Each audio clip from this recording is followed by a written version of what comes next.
J'espère que vous allez bien. Je prends enfin le temps de reprendre ma caméra. On est donc vendredi 28 mai et j'ouvre un nouveau vlog. Depuis le dernier vlog, évidemment, j'ai lu pas mal de choses dont je prendrai le temps de me poser et de vous parler. J'ai lu Mademoiselle Papillon d'Alia Cardin qui était paru aux éditions Robert Laffont. J'ai lu Bon baiser de Copenhague de Zoé Brisby, paru au livre de poche. Et j'ai également lu L'affaire Clara Miller de Olivier Bal qui est paru chez XO Éditions. Voilà, je prendrai le temps de me poser, de vous en parler plus calmement. Et sinon, demain, je vais à Paris à la Garden Party Charleston. Alors, je vais passer la journée à Paris. Le matin, je rejoins une copine Bookstagram que j'ai hâte de rencontrer. On ne s'est jamais vu en vrai, mais on échange beaucoup avec Justine, donc j'ai hyper hâte de la rencontrer. Et puis voilà, demain je vous emmène avec moi donc à cette fameuse garden party. J'ai hâte de rencontrer des auteurs que j'aime beaucoup. Voilà, j'ai hâte d'être à demain. Je suis toute excitée. On fait tellement plus rien en ce moment que le moindre événement qui sort un petit peu de l'ordinaire, j'ai l'impression d'être une enfant qui va à Disney demain tellement je suis contente d'aller à Paris, de sortir, de voir des gens. Voilà, je suis hyper contente d'être à demain. J'ai hâte. Je vous reprends demain.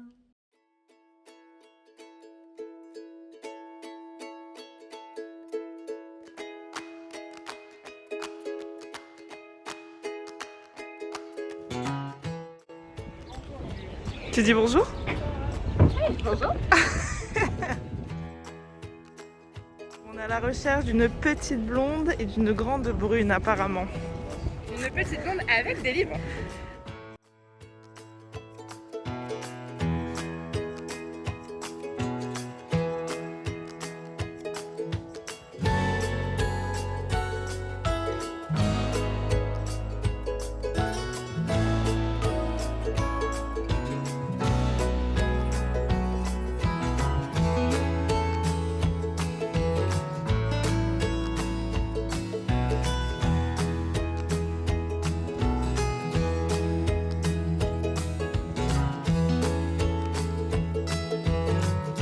C'est Prêt Acteur Studio. Mais qu'est-ce que c'est? Oh! Ah, c'est génial, c'est adorable, merci beaucoup. C'est une boule à neige parce que dans mon roman, j'en parle pas mal. Et, voilà, merci beaucoup.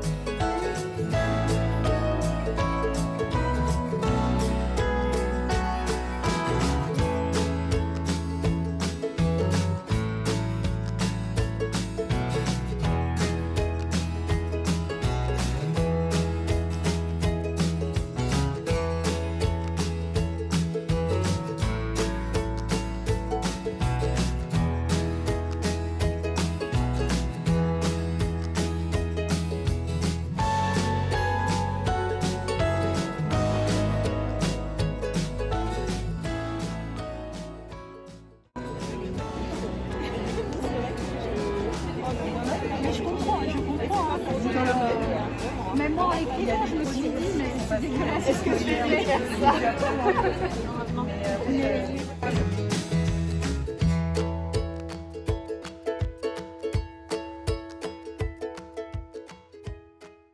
Hello, on est lundi et je vous reprends, là on est en fin de journée, je rentre du travail.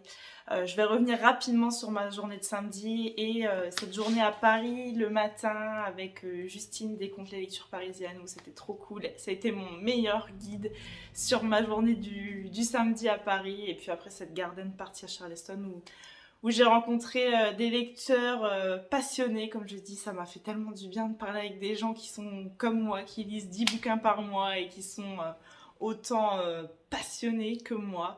Et ça m'a fait du bien de rencontrer des auteurs super intéressants. J'ai rencontré Marie Varey, j'ai rencontré Clarisse Sabar, j'ai rencontré Tony Béard.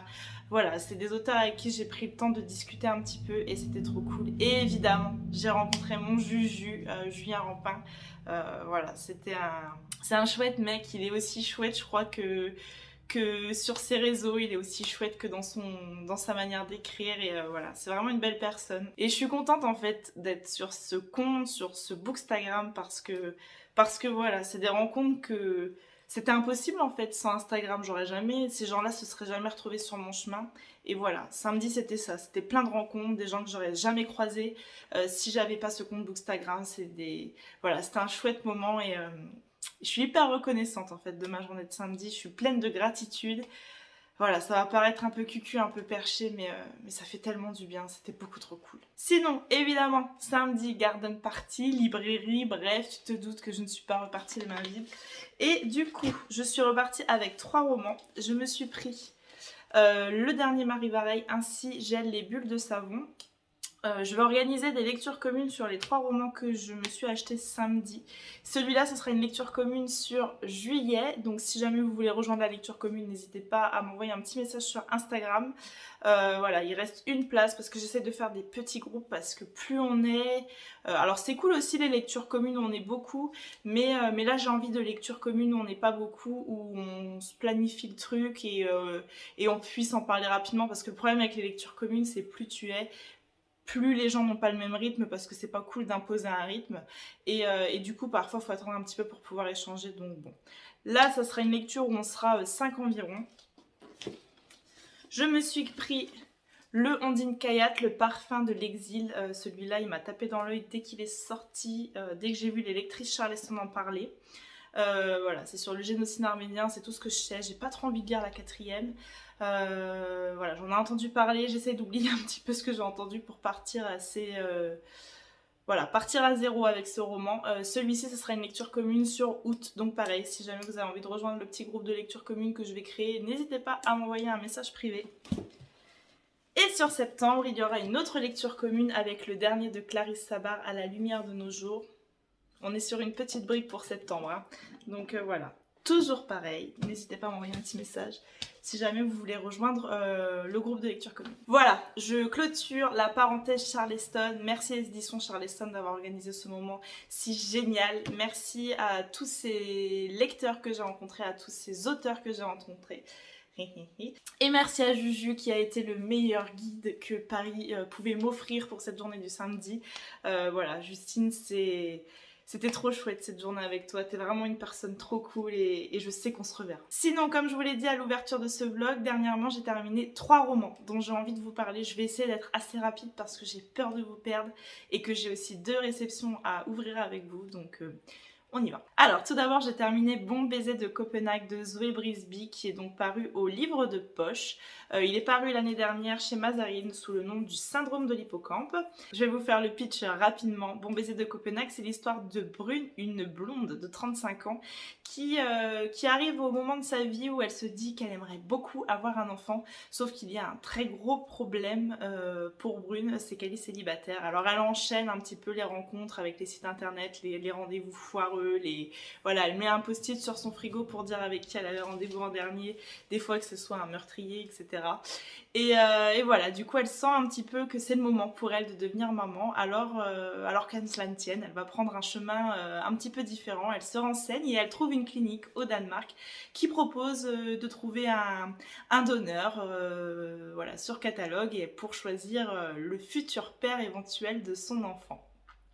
Et donc elle part à l'aventure avec sa copine Justine, une écolo extrémiste, une végane dans l'âme qui va donc partir avec elle qui va prendre l'avion et elles vont partir au Danemark pour aller dans cette fameuse clinique et essayer de trouver, de faire de Brune une maman. Et Justine, elle va également... elle va faire un espèce de vlog où elle va, sans en parler à Brune, où elle va poster leurs folles aventures sur les réseaux sociaux. Alors sans surprise, j'ai beaucoup aimé ce roman-là de Zoé Brisby. Voilà, Zoé Brisby, je l'ai déjà dit, mais c'est une plume pétillante, c'est une plume qui fait du bien, c'est une plume qui est pas moralisatrice. Et voilà, si t'as envie de passer un bon moment sans te prendre la tête, et ben tu peux aller sur un roman de Zoé Brisby. C'est parfois un peu gros, c'est parfois un peu caricatural. Je pense par exemple à La vie ne fait pas le moineau où c'est quasiment improbable ce covoiturage entre Maxine, cette mamie qui s'échappe de sa maison de retraite et ce jeune homme qui est un peu dépressif. C'est un peu improbable, c'est pareil cette histoire-là et pourtant moi je trouve que ça le fait parce que c'est bien fait et parce que surtout je crois que Zoé Brisby elle a envie de délivrer des messages positifs dans son écriture et je ne vois que ça en fait quand je lis les romans de Zoé Brisby, je vois que cette positivité qu'elle a dans la plume. Voilà, ici elle s'attaque à un sujet qui est pour moi un peu délicat, elle s'attaque à la PMA, elle s'attaque à ces mamans, enfin à ces femmes qui ont envie de maternité, mais autrement, voilà, c'est un sujet qui fait grincer les dents aujourd'hui, mais si, t'as le droit d'être maman solo, c'est pas grave, t'es pas obligé d'être dans le schéma classique familial. Oui voilà, Zoé Brisby elle aborde ça ici, et c'est très bien fait, c'est très frais. Voilà, n'hésitez pas à lire ce roman de Zoé Brisby, je suis certaine que vous passerez un bon moment. Ensuite, j'ai lu Olivier Bal, l'affaire Clara Miller. Pareil, je vais vous faire le pitch rapidement. Dans ce roman, on va parler de Mike Silt, je sais pas trop comment prononcer le nom de famille du protagoniste. Alors il va s'appeler Mike, voilà. Mike c'est une grande star de la chanson, c'est une grande star du rock, on est un peu sur une notoriété à la Michael Jackson. D'ailleurs, voilà, moi je fais un parallèle dans ma tête quand je lis ce livre avec Michael Jackson. Voilà, c'est une grande star qui a peur des maladies, qui a un parc d'attractions chez lui, qui essaye de préserver absolument ses enfants de l'anonymat et de les enfermer dans ce domaine. Enfin voilà, on est sur une personnalité à première vue, on va dire, qui ressemble beaucoup à Michael Jackson. Voilà, donc il vit reclus avec ses enfants dans ce grand domaine et on comprend rapidement qu'il se passe des trucs pas très clairs dans ce domaine. Et à côté de ça, on va suivre Paul Green. Paul Green, il est journaliste et un jour il reçoit l'appel d'une de ses anciennes camarades de classe, fac, lycée, j'arrive plus à dire exactement. Voilà, Clara Miller, elle l'appelle en lui disant « Écoute, je suis sur un gros coup, je vais pénétrer dans l'enceinte de la maison de Mike, je vais infiltrer son réseau, je vais infiltrer ses proches et je suis sur un truc absolument énorme. » Sauf que Clara, elle est retrouvée quelques jours plus tard dans un lac où elle se serait apparemment suicidée. C'est déjà le 6e cadavre qui remonte à la surface de ce lac. Et en fait, Paul Green, il n'y croit pas du tout à ce suicide. Et voilà, il part un petit peu mener l'enquête et savoir ce qui est arrivé à Clara Miller. Donc il doit lui aussi essayer d'infiltrer les proches de cette star. Il va faire un peu il va se rapprocher des paparazzis, il va mener l'enquête. Alors je passe un très bon moment à la lecture de ce thriller. J'avais très envie depuis quelque temps de découvrir cette plume. Olivier Bal, c'est un nom que je commence à voir un petit peu partout et j'étais très curieuse de savoir un petit peu ce qu'il en était en fait de ces romans et globalement j'ai pas été déçue. Le roman il est écrit d'une manière hyper intéressante. Alors déjà il y a une double temporalité que j'aime beaucoup. Il y a ce moment où Clara Miller est retrouvée, où Paul Green y mène l'enquête, et il y a également une partie qui se passe un petit peu plus loin où là il va s'agir notamment des enfants de Mike et voilà de l'effet dévastateur qu'a pu avoir ce passé d'enfants de stars du rock dans leur vie d'aujourd'hui. J'aime beaucoup aussi le fait qu'on va suivre 6 narrateurs différents, hein. On suit donc Mike, on suit la fille de Mike, on suit le fils de Mike, on suit Paul Green, on suit son attachée de presse, je ne sais plus comment elle s'appelle. Attendez, je vais regarder. Joanne, et puis on suit également quelques parties avec Clara Miller. Voilà, on va suivre cette histoire sous 6 narrateurs, on va avoir des aspects différents, on va avoir la torture psychologique de chaque personnage et je trouve que c'est hyper intéressant, l'écriture elle est hyper fluide, c'est très bien écrit, c'est très addictif et t'as vraiment envie de savoir ce qui se passe et puis t'as ce prologue absolument qui te met tout de suite dans l'ambiance où t'as tout de suite envie d'aller beaucoup plus loin. Mais, parce qu'il y a un petit mais, je dirais que c'est pas le livre qui... Voilà, c'est pas le livre où il faut que tu t'attendes à des gros rebondissements ou à une grosse révélation finale. Tu sais rapidement les tenants et les aboutissants de l'histoire et voilà, après tu vas creuser les personnalités, tu vas creuser le côté psychologique, etc. Et c'est là que t'en sais plus. Voilà, c'est plutôt le thriller où t'as une ambiance un peu malsaine qui va s'installer au fur et à mesure des pages et où t'en sais un peu plus et où tu t'enfonces un petit peu dans dans ce côté malaisant. Voilà, on est sur une ambiance sexe, drogue et rock'n'roll slash cadavre qui remonte à la surface. Voilà. Vraiment, c'est pas mitigé comme lecture. J'ai vraiment passé un bon moment. J'adore la plume d'Olivier Bal. Mais il m'a manqué peut-être le petit truc, la petite révélation, enfin la révélation ou le petit twist ou le petit truc qui aurait fait que ça aurait été un roman absolument génial. Et un autre petit bémol aussi, c'est peut-être que Paul Green, il part enquêter pour cette nana qu'il a connue par le passé, dont il était apparemment amoureux, alors qu'elle, en retour, c'était une relation plutôt platonique. Voilà, j'y crois pas trop parce que tu prends peut-être pas autant de risques en fait pour une amour de y a tant d'années en fait.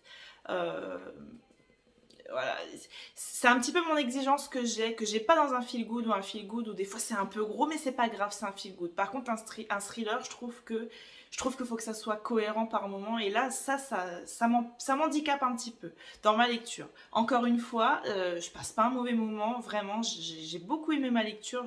J'ai l'impression que en vous parlant je parle plus du négatif que du positif, mais voilà, c'est ce qui m'a gênée. Ensuite, pour terminer, j'ai lu Mademoiselle Papillon d'Alia Cardin, qui est donc paru aux éditions Robert Laffont. Ça fait un petit bout de temps, je dirais que ça fait presque un an maintenant qu'il est paru aux éditions Robert Laffont. Et donc là, on va suivre Gabrielle. Gabrielle, c'est une jeune infirmière en néonatologie. Je bug toujours sur ce mot, bref, tu as compris, je pense, ce que je voulais dire, de 30 ans, qui vit pour son service, qui vit pour ses prématurés et qui n'a qu'une envie, c'est d'améliorer tout ça, d'être là pour eux, mais elle se sent un petit peu à bout de souffle, un petit peu essoufflée dans son rôle. Est-ce qu'elle peut faire mieux? Est-ce qu'elle a les capacités? Elle s'interroge beaucoup. Et un jour, sa maman qui est donc écrivain, va lui donner son nouveau roman à lire. Et en fait, sa maman lui raconte l'histoire de Mademoiselle Papillon, Thérèse Papillon. Et en fait, donc on part en 1920 avec Thérèse Papillon qui, juste après la guerre, voilà, c'est une infirmière qui n'arrive plus à voir tous ces enfants qui succombent dans la rue, ces enfants qui meurent dehors. Et elle va se sentir un petit peu investie d'une mission et il faut qu'elle trouve un endroit pour leur venir en aide, pour les mettre en sécurité. Et ça va être la quête de sa vie à Thérèse Papillon. Et donc, un jour, elle visite une abbaye, l'abbaye de Valloires. Et la révélation pour Thérèse Papillon, c'est cet endroit qu'il lui faut pour mener à bien son projet. Thérèse Papillon, c'est une femme qui a réellement existé, qui a réellement sauvé des millions d'enfants et qui a été reconnue juste parmi les nations. Et je trouve que Alia Cardin, elle lui rend un vibrant hommage. Alia Cardin, voilà, c'est une plume. J'aime beaucoup, beaucoup, beaucoup la plume d'Alia Cardin. Je pense qu'elle fait vraiment partie de mes autrices préférées, sans conteste, parce qu'elle a ce truc dans la plume. Je vous invite à suivre Alia Cardin une semaine sur Instagram et vous rendre compte à quel point cette femme dégage de la positivité, à quel point cette femme dégage de la bienveillance, à quel point cette femme est généreuse dans son écriture. Elle a envie de partager, elle a envie de vous faire connaître, elle a envie de...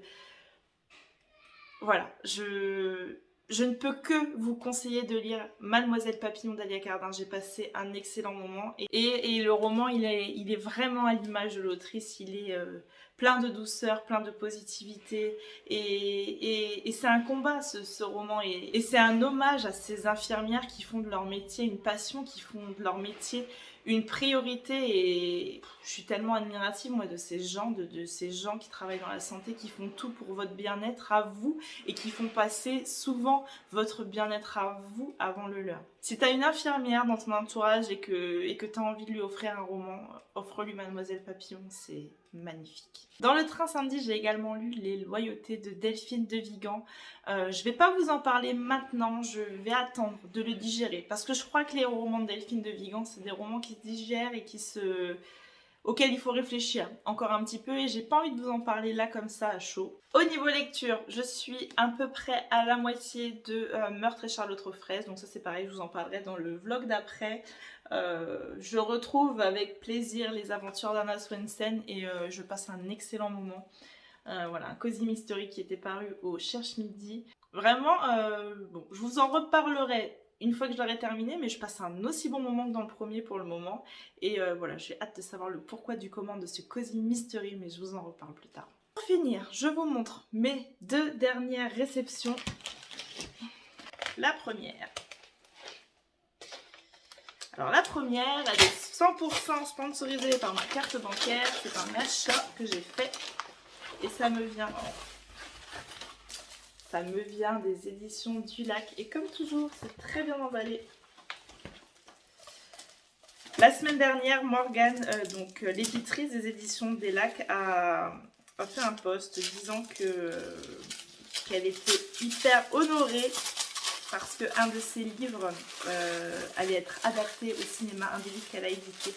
Et donc je me suis dit qu'il fallait que je le lise, absolument. Et donc je me suis commandé Il y a des jours où je suis heureuse de Lucrezia Lero. Pardon encore et toujours. Pardon si j'écorche de nouveau le nom. Morgane me glisse un petit mot dans lequel elle m'écrit de bien m'accrocher. Je crois que c'est un roman qui est très difficile à lire. Je sais pas encore quand je vais le lire celui-ci. Je crois que je vais attendre qu'il m'appelle. Les romans un petit peu difficiles comme ça, c'est un jour je passe devant et je dis tiens, je vais lire. C'est un drame féminin sincère et passionné sur une maladie qui dévaste le corps et l'âme. Le quotidien d'une mère désemparée et de sa fille boulimique qui libère sa parole dans un journal intime noirci, de confessions à la fois tendres et implacables. Nous pourrons parcourir les rues d'un village refermé sur lui-même, entendre les propos malveillants de ses habitants et compter les pas que l'héroïne accomplit dans son enfer quotidien, de la cuisine à la salle de bain. Il est très très court. Ça, c'est un livre que tu lis en un coup, il fait 140 pages. Enfin, je ne sais pas quand je vais le lire celui-ci, quand je serai prête. Et ensuite, il s'agit d'un livre qui va paraître le 3 juin, donc jeudi. Et il s'agit de Comme un roman d'été, ça me vient, de Benoît, du Cherche Midi. Auguste Everett est un écrivain sérieux, considéré comme le nouveau génie des lettres américaines. January Andrews ne compte plus les best-sellers publiés, mais dans un tout autre registre, la comédie romantique. Si elle multiplie les happy endings, Augustus réserve à ses personnages des destins épouvantables.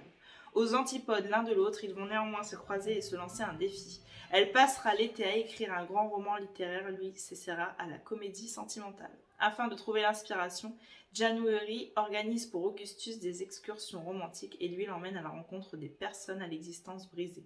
Chacun devra achever son roman avant la rentrée et bien évidemment, aucun des deux n'imagine tomber amoureux.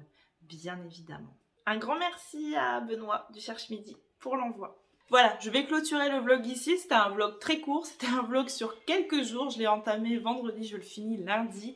Mais voilà, j'espère que vous aurez passé un bon moment. Et comme d'habitude, je vous remercie d'avance si vous likez ce vlog, si vous commentez ce vlog et si vous partagez votre moment de visionnage sur Instagram. Et moi, je vous reprends très bientôt. Bonne journée!